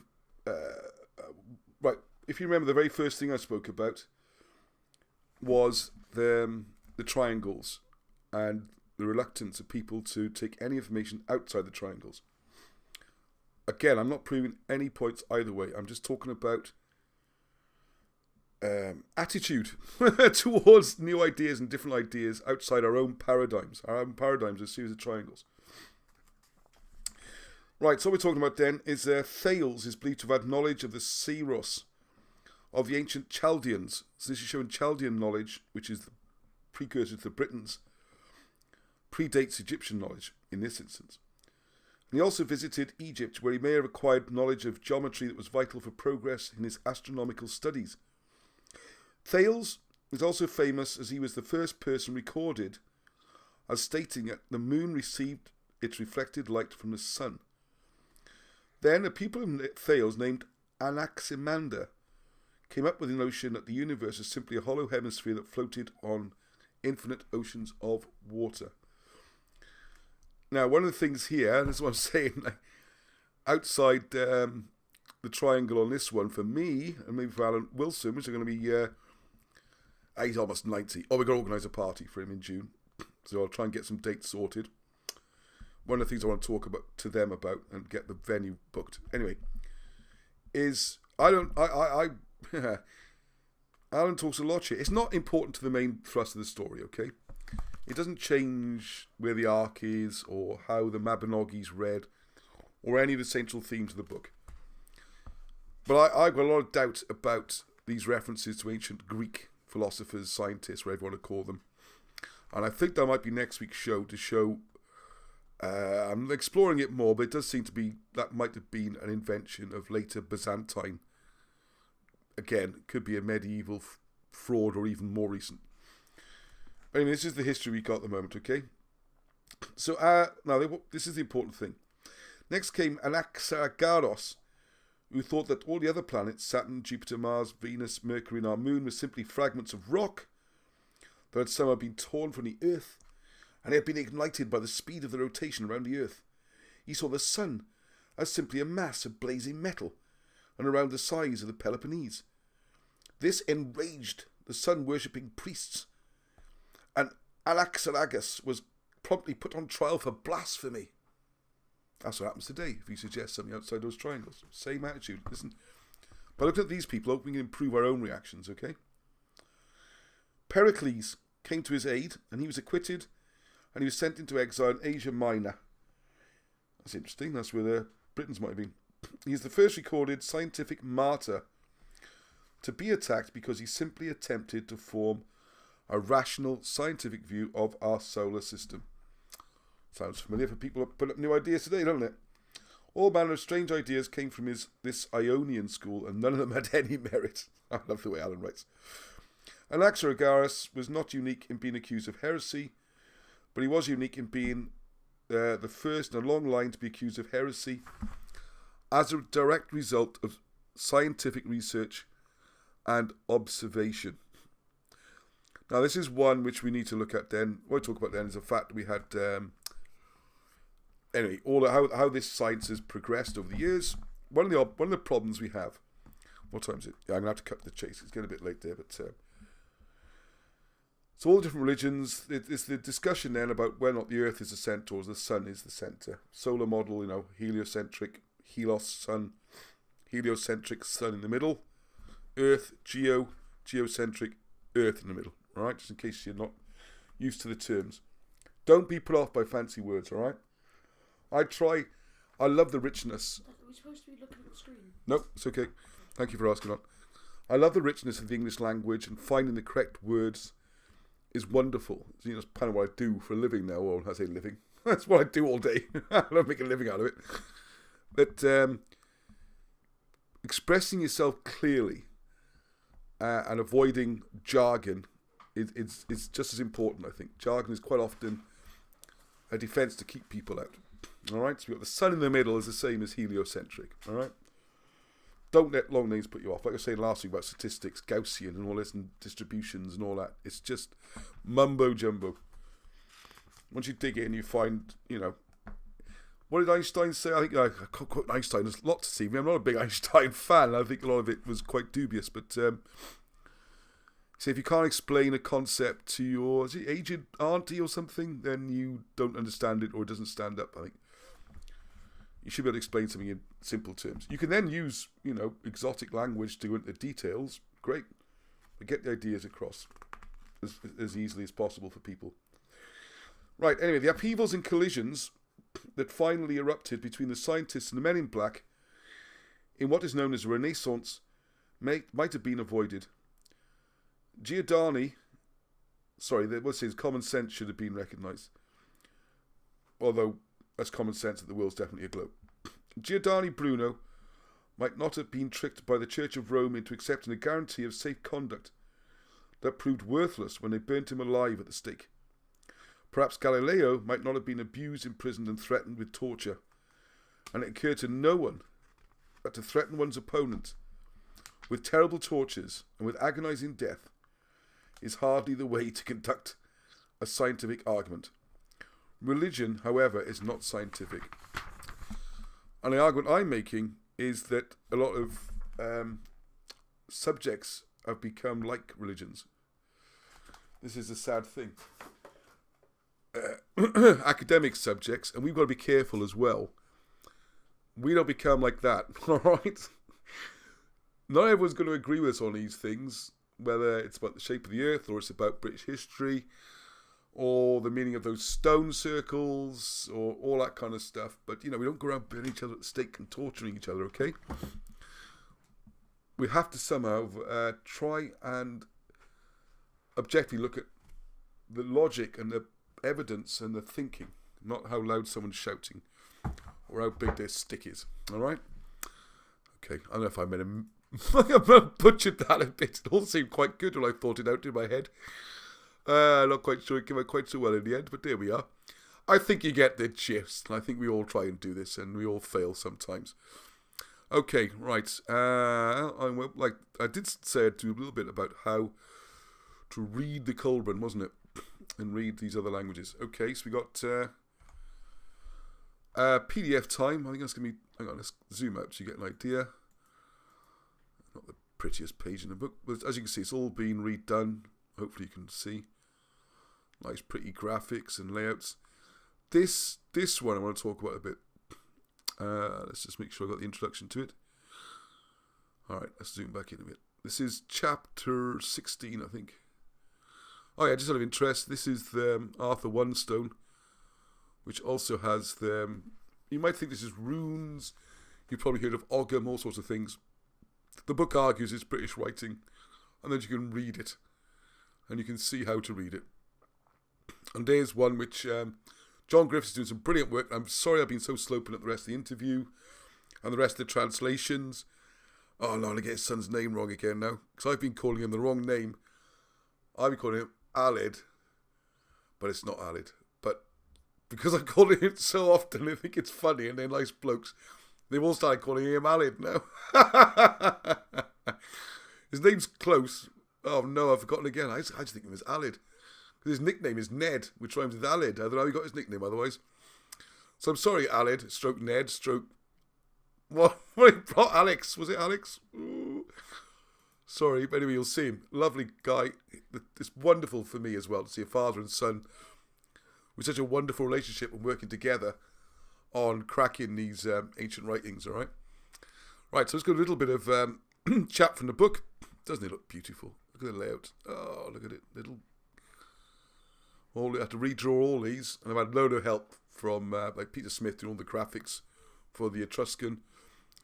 I've had to redraw all this kind of stuff. It's looking brilliant. You're going to love the book. And there's some more writing examples. You're finding more and more pictures, redrawing all the family trees. I'm so proud. I have to say. Graham was a bit of a philosopher, and he said, if you do something well, be proud of it. Don't be embarrassed or ashamed. It's going to look absolutely gorgeous, this book is. It's almost done. It's just these last minute layout things and drawing these, make everything look pretty and all that. Yeah. Oh my goodness, think the work. This is a tough chapter, this one. Which chapter are we in? Did I tell you which chapter we're in? Oh golly gee, hang on. 5. Sorry, 5. So I'm working the back of the book at the moment, that's why I'm confused. Chapter 5. Yeah, the first is done. First volume, alright? Just, you want to add an index, and I'm going to be asking favours off Patricia. She is the queen of indexing. If you're watching, Patricia, please. Begging help on that one. And then, right, okay. Alright, come on, concentrate, Ross. Get back to that point. God dear, I'm a sort of person... What did my parents used to say to me? You're the sort of boy... That's right, you're the sort of boy I wouldn't want my son hanging out with. Oh, they put it better, but you get the idea. Right, okay. I'll get all this garbage over here. This is the editing one. You get all the features. If you've never seen it, this is where all the money goes by, on software and all this kind of thing. Right, okay. Right, so this is the main text. Bodleian. I'm just going to give one example of ancient writing, because I like this one. It's really clever. And if you're into Lord of the Rings, to me, it looks just like elven writing. And I really, really, really keep meaning to get a copy of Lord of the Rings and see if we can actually read it. Because that Tolkien was a pretty smart cookie. And he loved the Welsh language. He says it was the British language, the oldest language. He took a lot of his stories, his idea, his culture from Wales. He spent his holidays in Wales. He stayed in a place called Buckland, which of course is where the hobbits go to at the beginning of the book. A place called Buckland. I put up some videos. I put a video up again showing where Smaug is based on, not far from Buckland. I was waiting for Bob Evans to come back here. We've lost touch with Bob. I don't know what happens to him. I hope he's okay. I'd love to hear from him. If you know Bob Bevans, you've seen him around, give him a kick from me. Tell him to get back in touch, okay? He's vanished. And it's very worrying when people do that. So I hope he's okay and he can get back in touch, please. A lot of us are worried for him. He's doing great work. And then poof. And I'll be up to his house as well. I can't see no... I don't know. Anyway, so that's very worrying, that is. But anyway, hopefully he'll turn up again. He has done this before. He has got form, alright? Anyways, we went up there for Dawn with Graham and a few others a couple of years ago now, and I've really got to share the picture. You can see Smaug. What Bob spotted on the map, you can see the outline of the dragon in the hills. Massive. I mean, we're talking like 10 miles. And where the mouth comes out, you've got the entrance to this, one of the biggest cave systems in the world. Well, definitely in Europe, probably in the world. Links up all the way across Wales and everything, which of course correspond down with the mines of Moria. And where you have to enter near the dragon And when he saw, we were there at dawn, and it's beautiful, and the steam rising from the valley filled it, and it's like you see the dragon breathing the fire, and the sun hit it. And we were there on the solstice. It was just brilliant. Yeah, I'll show those videos again, because, yeah, that was a couple of years ago, and I only showed a couple of clips. I mean, you didn't have so many people watching then, but that is really fascinating. The whole area, you can see how it works. All right, get back onto Tolkien again. He knew something. And I'm hoping we can work out from the writing. Now, it's different types of ancient British writing. They all work on the same principles. They all work on a similar cipher. And they all read using Welsh. Okay? But apart from that, they can look quite different. So have a look at this. Right, so this particular alphabet, recorded in Bodleian manuscript number 572, quoted and exhibited in 1855. So 16 symbols or letters. This is clever. You've only got 16 letters, right, or symbols. From that, you've got to make words, sentences, everything, okay? Right, now each letter is embellished by a series of grouped curving lines that serve to indicate the number of letters in each word. This is important, all right? Because they're all equally spaced. How do you know where one word begins, next one starts? So we can see this by first viewing the basic alphabet as it appears in the manuscript, and then by stripping away the codes. We'll work through this now, okay? And the curves are added as guides to reading. At the top line is complete with the, by the way, thank you again to Marshall for helping the words all make sense and be spelt correctly. Any mistakes is her fault. No, that's not, I'm just teasing. He goes back and forth, and I end up doing the last bit, so it's my fault. So she finds hundreds of things. At first, the top line is complete with the outward curves that identify the number of letters in each word. Oh, just give you an idea, this kind of thing. All right. So you've got upward lines here and downward lines. All right. Hang on a second. Where was I? Right. So first, the top line. That's all we're talking about now. This is the code. This tells you how to read this. All right. It's a two-tiered thing. There's the code. Here's the words. Right, so you've got the upward curves that identify the number of letters in each word. So 1, 2, 3, 4, 5, 6. 1, 2, 3, 4, 5. 1, 2, 3, 4, 5. Yeah, you get the idea. 1, 2, 3, 3, I think. 1, 2, 3. So some short words, 4. And downward tails that indicate the sequence of words. So the downward tails on the letters of lines 2 and 3 merely identify the letters that make up each word. It's easier to do than to explain, as you'll see, all right? Great code, though. The first 5 letters from the right all have one tail. So there are 5 letters in word number 1. The second group, right, this is another way of doing it, okay? This is the bit I love, and this is what I think you can see in Elven writing. So let's use this bottom line here, all right? Okay, that line. I can't remember if it's left to right or right to left.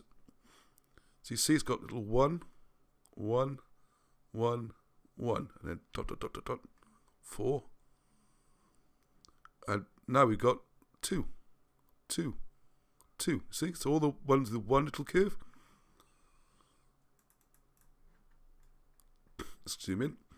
See, 1 curve, 1 curve, 1 curve, 1 curve. 2 curves, 2 curves, 2 curves. 3 curves, 3 curves, 3 curves. Isn't it clever? 4 curves, 4 curves, 4 curves. 5 curves, 5 curves, 5 curves. So that's a word. Yeah, all the 1s. That's a word. All the 2s. That's a word. Isn't it good stuff? And it 3s, 4s. All right, on it goes. Okay. And then the dots come in to help you with the space, with the number of words in a sentence. And there's different variations on that, okay? I have to admit, I'm not...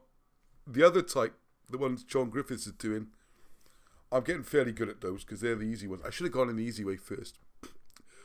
The other one, you've got letters. You just have to know that letter's one of those. That's an A, that's a B, that's a C, and do the words. A lot easier. I don't know why I picked this one, because it looks so pretty, I think. Right, so let's read this again. So the first 5 letters, we've done this, the one tail. So there's 5 letters in the word number 1, all right? So there we go, same thing again. Oops, excuse me. 1, 2, 3, 4 there. Hang on. This is number 3. There's another example further up. That's what he's referring to. Same thing now. They've got the 2 tails, and then all the way up to 3 tails, 6 letters, yeah. Right, so this is how the alphabet appears. Now, what he's doing now is what the alphabet looks like when stripped of all its directional and coded curves and tails. This is where Wilson and Blackett are clever, right? So we don't need this now. See that 1, 1, 1, 1? We don't need that because we know we've worked out there's 4 letters in this word, all right? So there's the first 4, there's the first 4. Nothing's changed, all right? 2, 2, 2, 2. 2, 2, 2. All right, this there. 1, 2, 3. 2, 2, 2. The symbols are the same. So once we've worked out where the words sit, we can now start to get to work translating them. So from this stripped exhibit, we're then able to read the basic text and to uncover the messages that are written in the Colburn alphabet in the Cymric Welsh language. Right, here we go.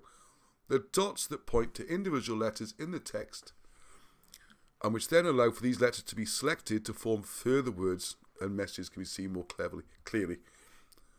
This is where it gets really clever, because you can have 2 or even 3 or possibly more messages within one use. And it's worth remembering, it's not like us, we can just write on a bit of paper and chuck it in the bin. Vellum was expensive, carving stones expensive. Written communication wasn't cheap or frequent, I suppose, really. So we really want to make it tell. So what we're doing now, the dots. Alright, so we now count the number of dots. So you've got 1, 2, 3. So 1, 2, 3. If I pick up this word, this letter, I think this goes right to left. Well, I can tell because it goes 1, 2, 3. 1, 2, 3, 4. So then we get that letter, yeah? 1, 2. So we get that letter. 1, 2, 3. 1, 2, 3. We get this letter. And you can make a second sentence from it. And all this has been done with 16 letters in the alphabet. Right, time to bed. Right, the ancient British Cymric tradition holds that at an early era there are only 16 letters in the Colburn. As shown above, it's by no means a simple exhibition of the alphabet. This is one of my favourite Wilson and Blackett expressions. As can be clearly seen, and it's like I always say this to him, Alan, it might be clear to you, it's not clear to the rest of the human race, okay? So as being seen clearly, the letters in line 2, the middle line, form 3 words, while the identically arranged letters of line 3 form 5. Oh yeah. So I should hang on, my cursor's sticking. Right, I don't know why. That is the same as that. That is the same as that. That is the same as that. You see, they're the same. But then you can use this to count off the number of letters in each word. There you go. Then you can use the bottom swishy curves to count off the number of letters in each word. And then you can use the dots to make it read again. It's absolute genius. I haven't done a good job explaining it. It's a bit late as well. But you can read the rest of it, okay? Get the book. Get the book. All right. I should go more into this, shouldn't I? I think that's enough for one night. But you're starting to get the gist of it, right? And then it's just going through the details and things. And there's a lot of these things. So you can work out the number of dots. You'll have 4, 1, 1, 1, 1. It's 8. So that's the total number of dots. It's genius. How they worked all this out, I do not know. And then you get a translation. You can read about it. And it's brilliant. It's just amazing. And I can't get my head around getting back to the beginning, like with that programme by Michael Wood, where his name on the BBC. They just don't want to look at anything British. To me, it's just absolutely fascinating. This does it not fit in their triangle? Does it fall outside? I'm just going to scroll so people can read a bit more of this for free, okay? I don't know. I just don't understand why I can't even look at it. I just don't. To me, it doesn't make any sense. It's like those the examples Alan gives in the book there, these medieval people or Renaissance people being burnt and tortured because they don't agree with whatever, shape of the world or something. So please don't be like that. That's not, there seems to be a spirit in the world where we all are being given contentious issues to fall out over. It's a weird psyche that some sort of energy or whatever's going on in the world, that disagreeing with someone means you can't like someone, means you have to argue with someone. It's not the case. It's really not the case. And I mentioned him again, my great friend John from university. We've been close friends for more years than I care to admit. I don't think we agree on anything. It's really bizarre. We could do a shopping list, in or out of Europe. We're on opposite sides. Party politics, anything. Absolutely everything. And we really, really enjoy a good argument or a debate. Not calling each other things or pointing at things. Presenting both sides of it. And laughing at the difference in how two of us with similar life experiences can have different opinions on everything. How is this possible? How can that happen? I mean, obviously he's deluded and wrong on everything. And I'll just finish actually with a quote from, I don't know if you're not into football, but you've probably heard of him anyway, is Brian Clough. Old Big Ed, his nickname was. And he was the manager of various clubs, Derby County, Nottingham Forest being the most famous, and short spell at Leeds. He achieved great things, but he had this wonderful confidence. And one of the things he used to say about difference of opinion, he said, is no problem with a difference of opinion. What we'll do is, I'll explain my point of view, and then you can explain your point of view, and then we can both agree that I was right. That's my Brian Clough impression. All right, anyway, it's late, folks, so thanks for staying with me. I'm just trying to, I feel like I've laboriously tried to make one point. But I hope I've managed to throw in some bits of history and all that kind of stuff in the meantime. And give you a little flavour of how to read this ancient writing, which I'm going to do more videos on, right? I'm going to just wait for the book. And you can see some of the things it reveals. It reveals some fascinating messages. All right, so there we go. See Arnie yawning behind me now. It's always a good motivator when you're speaking, isn't it? All right, so I hope to see you all soon. I will be on more of Martin's walks. We've got to organise our own conferences as well. Please put a comment if you can get to Carmarthen. It's on a train line and got a great venue there, and hopefully accommodation and everything. It'd be really cool. I want to do that play. I still want to do that musical. Please, musicians. Oh yeah, one more time. I did appeal for this before. Just quickly, if you've done some music, traditional music, original music, I always like, if possible. You want to get ready to play us out on as well, please. Please send clips through to me. I'd love to share them on the thing. Or poems. Sian Morgan, hello Sian, she recited a poem she'd written about her ancient ancestors. It all add to it. I meant to read a poem tonight myself. One of my father's poems. He's a bit of a poet. And I was very cruel to him, actually, because he wrote, I always just say, God, you've written hundreds of poems and about 2 good ones. So I'll read you the good ones. It's not very nice, is it? But that is how poetry works to a certain extent. Keep cranking them out and hopefully get some, and you got a few crackers. Yeah, I could do the one about the mining if I can remember that. I should remember it. I used to know it off by heart. Right, but anyway, that's okay. So a big thank you to the supporters. I got a weird target here. I'm trying to get the donations down, all right? If we can get more members, what I'd like to do, it's going to sound crazy, I'm going to reduce the maximum donation. It's going to go down to 5, and I want to get it down to 2 eventually, all right? There's been some wonderful people, and we would not be doing this now without their generosity and support. So I don't like to be mentioned too much in public, but thank you very, very, very, very, very much. We can now get the books printed. I'm not panicking so much, like, how are we going to get through the next month? It's great. And we don't need a lot anyway, all right? So I'm not, like, the begging bowl is not out. It's the opposite if you listen closely. On the membership, whether it's through YouTube or through the website, there's a donate button. We can do a monthly donation.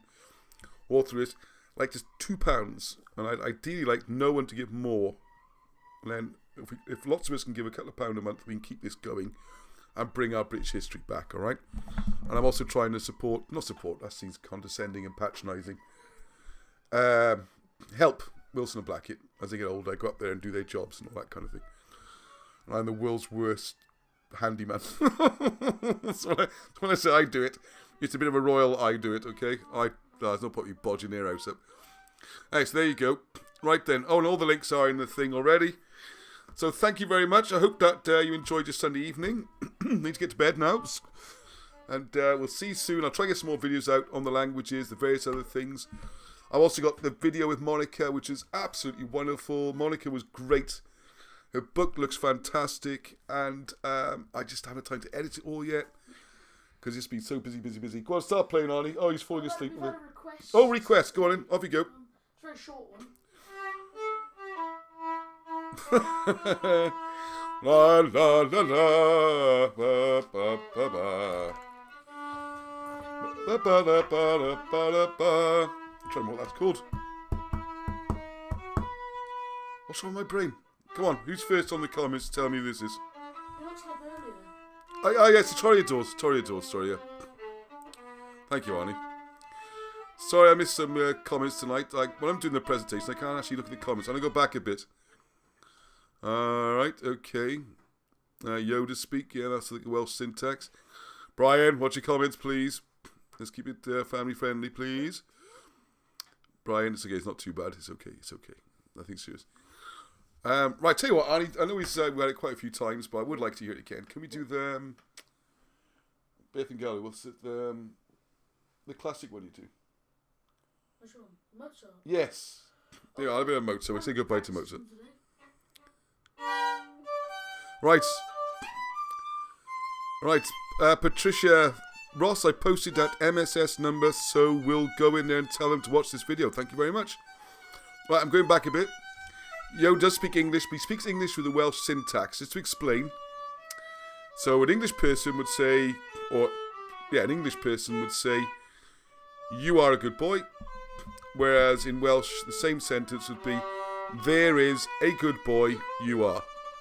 It's syntax, alright? There's a good boy, you are. Like that, you see, that's the Welsh way of saying the same thing. Hello, Jesus. We got Jesus in the house. Jesus, Jones. Yeah, we got the Egyptian gods coming to all this, definitely. Squirrel Sniper, hello again. Train yourself to let go of everything you fear to lose. Oof, that's a difficult one. Marchell. Always a good comment from Marchell. The original Phoenician Greek Colburn. Let's put the Greek word in there now. Let's go add to my list. Oh, that was weird. Sorry, I see Arnie's reflection in the window. Someone was walking down to see. The others are later Ionic additions. Well, we're going to have a look at that Greek idea, okay? That's going to be my fun next week. Hugh Evans. I'm just chatting with Hugh on Skype at the same time. I gave him a quick summary of her work. He says, cool, good. Derek Morse is like word algebra to me. Yeah, it is a bit, isn't it? Well put. It is. What Yodi should say is, don't give up your ducks. Oi, oi, duck goose. Which book is it from, Ross? Okay, they're working up the languages and everything. It's from the forthcoming King Arthur Conspiracy, which you can pre-order at a discount right now. And the other book was their free download, Discover the Ark of the Covenant. Can't be fairer than that. A whole book for free. If you want to make a donation, that'd be great. But it's not essential. The best way to destroy people is to deny and obliterate their understanding of their own history. Eric Blair. Yes. George Orwell. Yes. Taliesin. Oh, yes. Right one. Or nuke them. Or nuke them. Yeah, that works. Let us know, Roman. I have a spare room. Excellent. Is that near Newcastle? My family is from Brechva, near Carmarthen. Oh, right. Oh, yeah, I see you. Carmarthen. So I'm going back. I wasn't sure what we were talking about. Yes, Carmarthen. There we go. Brilliant. Thank you very much, Brian. I shall stay in touch with you on that one. Right. Marshall should have said that the Phoenicians, British, gave the Greeks the Coleman alphabet. That's better. I'll let you off. Whoa. Thank you much, everyone. I was waking up late last night. I can get anyone to sleep. Right, a little bit of music to play out. Thank you very much, everyone. No starry. Arnie in his dressing gown.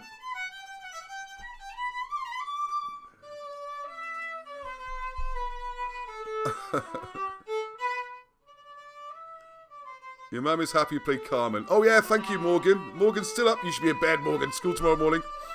But thank you to Rachel. Yes, Rachel asked for that, wasn't it? A Toreador's song from Carmen. Bit of Bizet.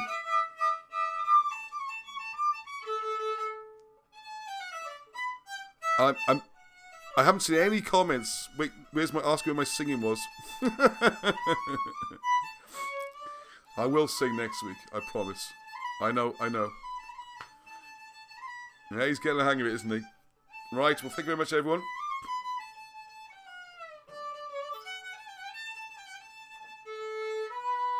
I think he's played to stay out of bed now. Yay! You're throwing a smile as well for free. There we go. Alright then, we're all going to go up now and embarrass him now on like thousands of people watching. So thank you very much. I'm just so touched everyone comes back week after week after week. Like a relaxed family fun idea. I go a bit more, I'll put more poems and songs in, I think, just break it up a bit more. And I hope everyone enjoyed it. Oh, check your comments on your last video. Left a link to a video I did off you. Oh, great. Oh, please send me the... Oh, right. Can you send me the link again, please, Hippie Shake? I'll try and find it. Does Ari listen to a Nigel Kennedy? No. Good point. Yeah, Nigel Kennedy. You haven't heard of Nigel Kennedy? He's a phenomenal... He's a violin player from, I guess, the 90s mostly, was it? Nigel Kennedy. Yeah, he does great stuff with the violin. You'd love it. Yeah, and he had like electronic violins and all that kind of stuff. And yeah, good idea. Yeah, please send me that link again, please. And if you want to, if you're making other videos off this work, I'm always, as you know, I always say it's not about me. It's about this history. It's our history. We've got to save it for the next generation. Please also check on the links. I meant to mention the Welsh Stories channel I've set up is up and running. There are now 3 or 4 videos. Hang on, I'll show you quickly. How many subs is it on, actually? Not very many, 150 subscriptions. It's only 3 times my channel. Yeah, so is right, hang on a second. Hang on. I can't change the channel. I didn't change the channel, is it? Welsh History Stories. I gotta be really careful, yeah? Don't mess up the live stream thing. Works. Right, hang on. There is a link. There we go. There is a link in the show notes description thing. Well, there's now 4 videos up. It's starting to happen. There's an interesting one. All this stuff about Ukraine at the moment. I'm not getting involved in modern politics at all, ever again. I am officially retired. But what is interesting, that the area of contention, Donetsk, was actually founded by a Welshman and used to be called Husovska. So this is basically school stories and a chance for me to show off my paintings. I like doing paintings and stuff. So that was a less controversial channel, right? That's just stories everyone should know that aren't told anymore, because we're not getting our history anymore, are we? I'll talk more about that next week as well. All right, so that's definitely it. That's definitely it. So everyone, if you've got school tomorrow, Morgan. And yeah, thank you everyone. I'm just so flattered everyone comes back week after week and it keeps growing. And I love it, and I hope you do as well. And until the next time, my very best peace to you all. Say in Wales, Heddwch.